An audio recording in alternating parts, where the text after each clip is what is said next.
שם ונגיש ספיישל לסיום הקיץ מאילת בעוד כשבוע וחצי. כל הפרטים נמצאים בעמוד הפייסבוק שלנו.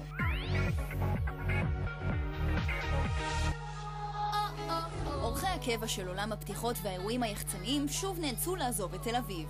הפעם הם הרחיקו עד בני ברק לטובת השקה של מסכי טלוויזיה מבית הייפריים. זה מתלבש על הטלוויזיה שקיימת אצלך בבית כבר. זה ממש מגניב כזה שאת מחבת הטלוויזיה, זה נהיה מראה. לשאלה האם הגודל כן קובע, אין תשובה ברורה. בכל מה שקשור למסכי הפלזמה וה-LCD דווקא יש. אני חולה על מסך גדול, אני חולה פלייסטיישן, אז כאילו אנחנו אוהבים את התחושה כאילו זה משחק אמיתי. אני מעדיף קטן, מדויק, ושיחזיק מעמד. כמה שיותר קטן, יותר טוב. דודו אהרון הגיע לאירוע עם עידן, בת הזוג החדשה שלו, בעידן שאחרי יסמין. אבל אחרי חודש של דייטים מסתמן שיש להם עוד כמה פערי מידע להשלים.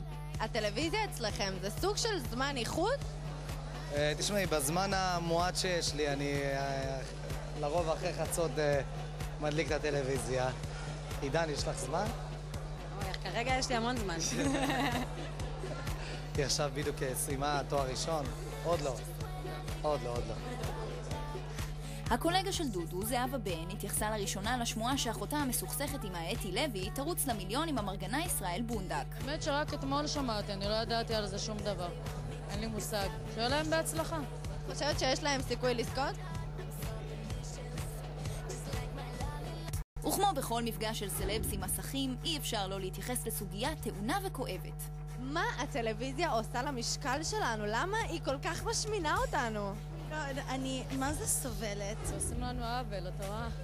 אנשים רואים אותי ברחוב ואומרים לי, וואו, איזה רזה. ואני כזה, אני לא רזה, אני ענקית, אבל בטלוויזיה אני פי 1000 ענקית. תראי במציאות איזה קטנה אני. אני עכשיו 71 קילו. נו בושה.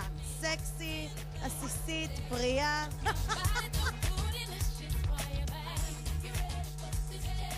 לאחרונה דיברנו כבר כאן